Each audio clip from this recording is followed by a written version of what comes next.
بسم اللہ الرحمن الرحیم۔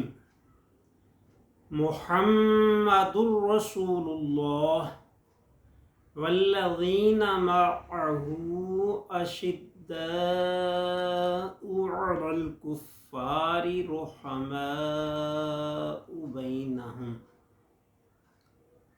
محمد صلی اللہ علیہ وآلہ وسلم اللہ تعالیٰ کے رسول ہیں۔ آپ صلی اللہ علیہ وسلم کے ساتھی کفار کے مقابلے میں بڑے سخت ہیں اور آپس میں بڑے رحم دل ہیں۔ یہ بات اچھی طرح ذہن نشین کر لیجئے کہ گناہوں سے متنبع یعنی خبردار کرنے والی چیزوں میں اللہ تعالیٰ کا خوف، اس کے انتقام کا اندیشہ، اس کی ہیبت، اس کی شان و شوکت، اس کی شدید گرفت اور اس کے عذاب کا ڈر بہت نمایاں حیثیت رکھتے ہیں۔ فرمان الہی ہے، جو لوگ اللہ تعالیٰ کے احکامات کی مخالفت کرتے ہیں وہ اس امر سے ڈریں کہ انہیں فتنہ یا دردناک عذاب پہنچے۔ حضرت عبداللہ بن عباس رضی اللہ تعالی عنہما سے مروی ہے، سرکار دو عالم صلی اللہ علیہ وسلم نے ارشاد فرمایا، دو آنکھیں ایسی ہیں جنہیں جہنم کی آگ نہیں چھوئے گی۔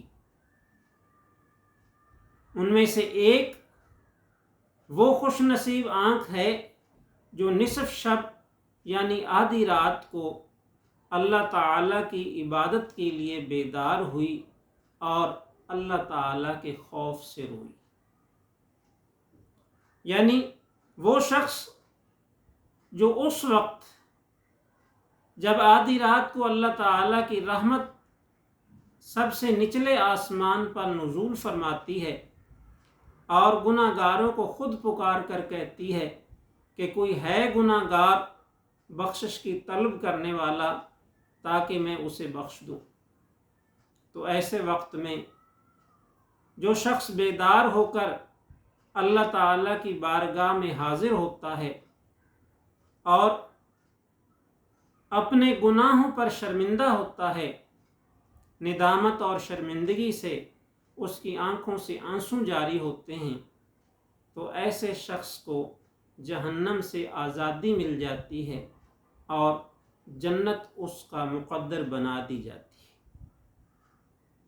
سرکار دو عالم صلی اللہ علیہ وسلم کا فرمان ہے، آدھی رات کو 2 رکعت نماز پڑھنا دنیا و ما فیہا سے بہتر ہے۔ یعنی پوری دنیا اور دنیا میں جو کچھ بھی ہے ان تمام اشیاء سے 2 رکعت نماز آدھی رات کو پڑھنا یعنی تہجد کی نماز کے 2 نفل پڑھنا اس سے بہتر ہے۔ تمام دنیا کا مال و دولت اگر کسی شخص کو حاصل ہو جائے تو اس سے وہ شخص بہت بہتر ہے جو یہ 2 رکعت نماز نفل تہجد ادا کرتا ہے۔ آپ صلی اللہ علیہ وسلم نے یہ بھی فرمایا کہ اگر مجھے یہ خیال نہ ہوتا کہ میری امت پر یہ گراں گزرے گا تو میں ان 2 رکعت نماز تہجد کو فرض فرما دیتا۔ دوسری وہ آنکھ جو اللہ تعالیٰ کی راہ میں جہاد کرنے والے مجاہدین کے لشکر کی نگرانی کرتے ہوئے بیدار رہی، مجاہدین کی حفاظت کے لیے، ان کو خطرات سے بچانے کے لیے، ان کی نگہبانی کرتے ہوئے جو شخص ساری رات بیدار رہا اس کو بھی جہنم سے نجات مل جاتی ہے اور جنت کا حصول اس کا نصیب ہوتا ہے۔ سرہنگ اہل ایمان، پیشوائے ارباب احسان، امام اہل تحقیق، غریق عشق رسول صلی اللہ علیہ وسلم، عادل الاصحاب، مزین المنبر والمحراب، امام المجاہدین، حضرت ابو حفص